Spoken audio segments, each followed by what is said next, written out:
അതൊരു ബർത്ത്ഡേ അല്ലേ, എല്ലാ ദിവസവും പോലെ ഒരു ദിവസം, അങ്ങനെ ചിന്തിക്കുന്ന ഒരു ഗ്രൂപ്പ് ഓഫ് ആൾക്കാരുണ്ടാവും. പക്ഷേ എൻ്റെ ബർത്ത്ഡേ എപ്പോൾ ആവുന്ന ദിവസങ്ങൾ എന്നെ കാത്തിരിക്കുന്ന മറ്റൊരു ഗ്രൂപ്പ് ഓഫ് ആൾക്കാരും ഉണ്ടാവും. ഇതിൽ ഞാൻ രണ്ടാമത്തേതാണ്. എൻ്റെ എക്സൈറ്റ്മെന്റ് കണ്ടിട്ടാണോ എന്നറിയില്ല, എൻ്റെ ചുറ്റുള്ള ആളുകൾ എപ്പോഴും എൻ്റെ ബർത്ത്ഡേ സ്പെഷ്യലാക്കാൻ ട്രൈ ചെയ്യാറുണ്ട്. അങ്ങനെ എൻ്റെ 22nd ബർത്ത്ഡേ വിശേഷങ്ങളാണ് ഇന്നത്തെ വീഡിയോ. സൂക്ഷ്മദർശിനി സ്വഭാവമുള്ള എന്നെ സർപ്രൈസ് ചെയ്യാൻ കുറച്ച് ബുദ്ധിമുട്ടാണ്. ബട്ട് ഈ തവണ ബർത്ത്ഡേക്ക് എല്ലാവരും ഉണ്ട് ഗ്രേറ്റ് ജോബ്. 12 മണിയായപ്പോൾ തന്നെ ഫാമിലി മെമ്പേഴ്സ് എല്ലാവരും കൂടിയിട്ട് ഒരു കേക്ക് കട്ടിങ് സർപ്രൈസ് ആയിട്ട് വെച്ചിരുന്നു.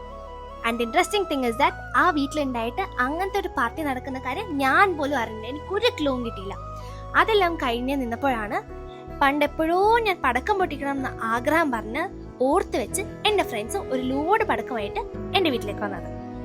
ഈ പടക്കങ്ങളെല്ലാം പൊട്ടിക്കാനൊരു സ്ഥലം കണ്ടുപിടിക്കണമായിരുന്നു ആദ്യത്തെ ടാസ്ക്. അങ്ങനെ കഷ്ടപ്പെട്ട് തപ്പിപ്പിടിച്ചൊരു സ്ഥലം കണ്ടുപിടിച്ച് തീ കൊളുത്തിയപ്പോഴോ അതിനടുത്തൊരു പോലീസ് സ്റ്റേഷൻ. പടക്കം പൊട്ടിച്ചത് മാത്രമേ ഓർമ്മയുള്ളൂ. ഞങ്ങൾ എല്ലാവരും ചെതറി ഓടി.